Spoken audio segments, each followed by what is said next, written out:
This week's listener of the week is Melanie 3. Melanie, thank you so much for leaving us a 5-star review.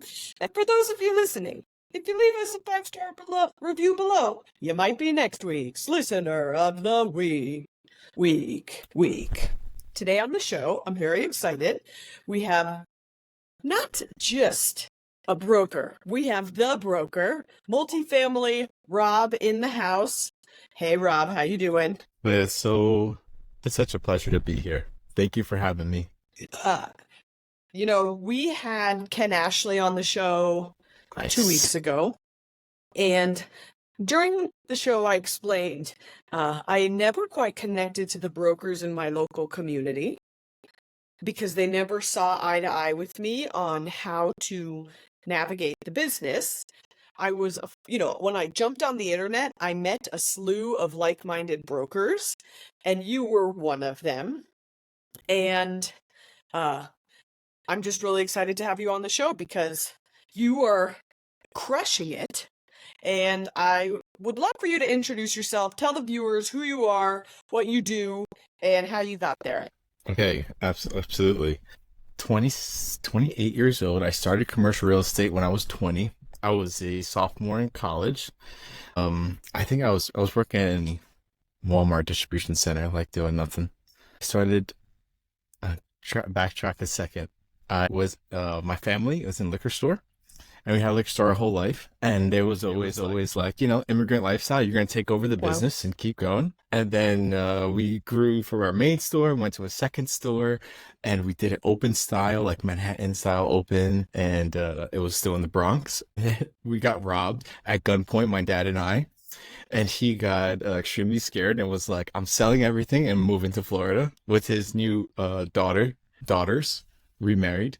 So then there goes my dreams of taking over the business. So thankfully, CRE fell in my lap because my buddy was like, dude, this guy wants someone who's new and doesn't know anything. And my first response was, I don't know how to talk to people. Like, how could I do that? But he pushed me to do it. And then just went on from there. I was an everything broker for very long in my small town, which is kind of what you had to do. And then I got on social, started meeting people from all over the world. And now 2019, 2020, went from everything to multifamily and large multifamily. Multifamily. I own some apartments, so I am drawn to it, and I would like to own larger apartments. Commercial real estate is like a paid internship, because I'm learning from these great operators, and hopefully I could do it myself one day as well. It's a funny way to put it. Commercial real estate is like a paid internship. I always felt that's like brokerage is a really good way to it's like exactly what you're saying. Get the education in how to be a landlord without sitting in a classroom being paid to do it. Paid to learn how to do it. You're being paid 100%. And so I'm just going straight into it. How the hell do you market multifamily properties with multiple units where the pricing is constantly changing? What do you mean? Like for sale? Yeah, I've always wondered that just because, in industrial, we do longer term leases and it's pretty like totally cut and dry. But say you've got a 30-unit complex and you're trying to market cap rate. How do you market it with constant, somebody moves out, somebody moves in, somebody doesn't pay. How do you market it with the revolving numbers? Yeah, that's a great question. There's so many different forms and things that they track. So a lot of the forms that my buyers would request would be the loss report for the last 12 months to see what the delinquencies are currently and what they've been for the past 12 months. It's very based on the rent roll, today's current rent roll. And then from there, you'll see what is market rent or what's below market and what's the delta. 2 years ago, you could underwrite that delta from having below market rents to current market because you could achieve that, but those days are gone. So it's more what's in place is what you're getting. I don't want to hear about potential. I refuse to put pro formas on our brochures because I just I can't help but just roll my eyes You get chewed out. when I see, yeah, you sure get chewed out, Yeah. but I digress. So you hopped So online funny. but can you tell me Okay, about your fantastic. journey online as a broker? My journey online as a broker. I don't know how it started. I'm young, so I was already on there, and it was probably with Gary V, Grant Cardone, like just listening to those guys all day long. They just kind of forced me to get on there. And then you start making some deals. Like I remember I posted a terrible video of just underwriting a deal on my iPhone, and a lender was like, "Hey, I have a buyer for that." And that was like $1 million deal. So, and that client is still mine today. We own a deal together. So Wow. social was just like going for it. And it's been great. It's incredible. When did you start online talking about multifamily? It had to be. I mean, that video that I just mentioned was probably 2017. Whole That was on LinkedIn. because when I got online, started to talk about commercial real estate in 2020, you were a mainstay. You were with Eddie and Kyle. You were Yeah, among the yeah. first. We were out there for sure. How have you seen it change since 2017? More people are adopting it. Like you got the Bob Knackles of the world coming in, the veterans, and that is awesome because we need it. Because there's just a bunch of young guys like me out there that think we know what we're talking about. So it's good to get the big guys. So last week on the podcast, I had David Murphy, who I met at CREI.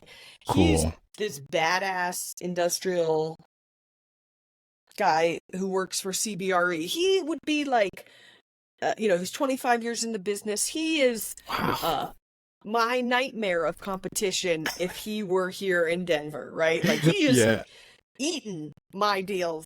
And yeah. I told him, I'm like, I wake up every morning and I'm so glad nobody in my market sees what you and I see because, man, it's a lot easier for me to take the market share.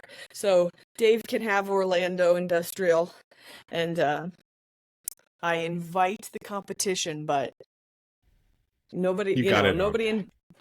Yeah. So, Rob, I'm going to be honest. I selfishly brought you on this podcast because you are unbelievable at online lead generation. And I would love to hear your Yes, that online is my lead gen. favorite thing to do. Can you just tell me A to Z what you do, how you do it, and what it looks like? Yeah, so this started even before I really took on the role of the large off-market broker. Like I was always doing deals off-market. And it really boils down to hitting it in every way possible. Like I drove by a deal last year and I was like, wow, that has it's a Gateway Motel. I was like, that kind of looks like apartments or it could be apartments. So I just went on Facebook and I typed in Gateway Motel and I sent him a DM. He's like, yeah, I'm in India, but I'd be happy to sell. So it's just, you know, you just have to use all your methods. LinkedIn DM is amazing for me. I subscribe to LinkedIn Premium, which is like $60 a month, but you can then DM anybody, and that is a nice tool. I just use all the platforms, text message. I hire people as well to be out there. The VAs, cold calling, texting. You have to do everything. So, are you doing any cold calling, or is it mostly your VAs now? Yeah, I do it every day. Because I'm dealing, these deals are big. So if someone they're not, they sniff it out right away. Like I have to be Yeah, on the call if someone answers. sure, sure. Yeah. Bob Knackle would be proud. Yeah. Cold call every day. Yeah. I'm big on email too. David Cohen is my guy and he taught me on email, CoStar, email. I'm doing it all. Is that where you get a lot of your data from? Yeah. Yeah, that's my bread Yeah. and butter. 100%. I've always, look, I spend a lot of time on CoStar. She's a saint and a sinner. Yes. To say the least. But I have always felt like that it's if the contact information is on CoStar, like these poor people must be getting phone calls by, People like you, young people like Yes. you and I, just ruthlessly. I have found a lot of my inbound are the people who don't have their contact information on Those are the best. CoStar. Then they are the best. Good for them for keeping their contact away from the star. Yeah, But how do you do that? I reach out to people and they're like, how'd you get my personal email? I don't know. It was just on CoStar. you're like, it's literally my job to figure out who you are. Yeah. So, what kind of deals are you working on today? Right before we got online, I was underwriting a 122 unit deal to send to my buyers. So that was 1970 build multifamily garden style. I have an offer out on a 100 unit new construction deal in Pittsburgh. Got an 86, all multifamily deals, all 100 plus units. That's what I've been doing for the past couple years, but the past, I would say, couple months, my mentor was like, you need to widen your search. So I'm hitting all the other states. I just had someone hit me up saying I'd consider selling my 800 unit portfolio from a different state. So that's what I'm working on. Large multifamily deals. That's all I want to do. It's all that excites me. I was at lunch with a broker, a multifamily broker recently, and he said 2023 was a bloodbath. He is not an internet-facing broker. I'm curious if you had the same experience or what your 2023 looked like. 100%. 100%. Yeah, my 23 was the worst brokerage year I've ever had in my life. And it couldn't possibly be that I was just into headlines too much, like just, soaking into the sorrows. And I just wasn't going for it. Because as you look back, tons of deals trade. But yeah, transactions were down 70%. Like we got crushed. It was nice for me to realize that my personal portfolio was able to I was able to tell that it sustained me, even though I could go a long time without commission. So that was great. 23 was rough, but I think people are seeing that the Fed is not going to continue to raise rates. At least that's what we hope. And they're just tired of sitting on the sidelines. So I think we're in a nice opportunity now. People are very active. I think this quarter, next quarter, interest rates came down a little bit. Sellers still think that, things are haywire, so their pricing is coming down a little bit. I think it's a really good time to make hay. Last year, my bread, my butter, and everything in between was in leasing. We got a couple deals through the finish line, and that's one thing with multifamily where I'm like, damn, I empathize with you guys because you can get a 6-figure leasing commission under your belt. Yeah. And, it's going to be a good year. That is a great point, man. Retail, office, everybody could just lease out their year if it's a bad sales year, but we're not leasing apartments. So that's for your own good. You lease your apartments that you own if you want, but yeah. Oof. That's cool. So let me ask you, what cap rate are you seeing owners fighting on right now? Okay. Depends on the market, depends on the asset class. New construction, top tier market or lower, but in a decent market, new construction deal easily in the fives, mid fives. I think they all want to see a 6 cap. How are they still trading in the mid fives when debt is at 6 is hard, but that's coming from 4s, so it's made a decent way up. But anything at a 6 cap, nice market, good asset will trade today for sure. They'd be all over it. I'm always looking at all asset types, and I always see multifamily just trades. You said in the right now in the 5s and the 6s.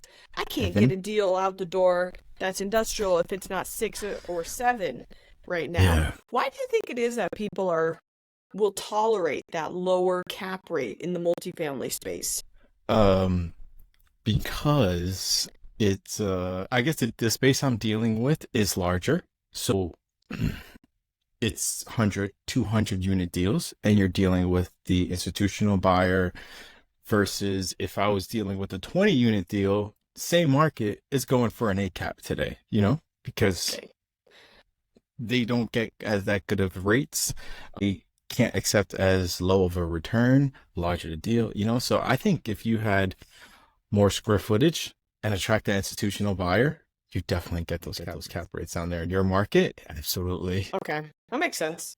Yeah. When did you realize, this is a silly question, but I think it's really important for people to have this conversation with themselves. When was your aha moment that you should only be doing larger transactions as opposed to smaller transactions? I don't know. I don't know when the exact moment was, but it just, it's like a domino effect. You realize one thing, then the other thing, and you realize that the smaller deals take up more time. It's more hand holding. You're doing so much more. There's more on you with the smaller deals versus the larger deals. So it's, in a sense, less work. Maybe I shouldn't say it's less work, but less hand holding for sure, which is nice. And I think I just got tired of the little stuff, I probably wouldn't have stayed in the brokerage business if I kept doing these $500,000 deals and duplexes and stuff. The larger stuff is just more exciting. I don't know, just me. There's a time in a broker's life when they realize they shouldn't do every deal that hits their desk, right? We start and we just want to do every single deal because we want to get the experience. Man, it was a beautiful day when you realize that not every deal is for you. And it's like you said, the bigger you go on a transaction, generally the easier it is because these are people who are transacting often. They have the infrastructure in place to transact, and you don't have to explain every single step of the way. It's more of like a handoff as opposed to exactly a handhold. Yes, for sure. You posted something recently, how many tenants read the lease?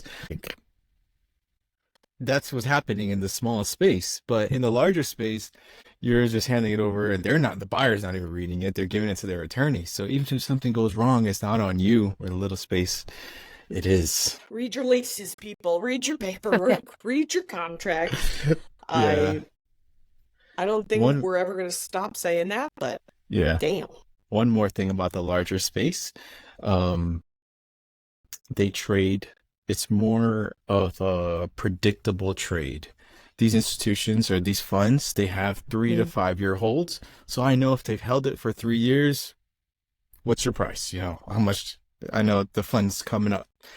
Whereas if a mom and pop seller, they're happy to hold for 20, 30 years and it's just a crapshoot when they're going to sell. How do you get a hold of the institutional decision makers? Email is, when you go to the bigger guys, email is definitely the way. Wow. Definitely it's all in email. When you go to the smaller guys, I say the older folks ready to retire are with the smaller deals, send them a handwritten letter. The middle age, I think you could, call them, text them, but the bigger guys, bigger deals, definitely email first.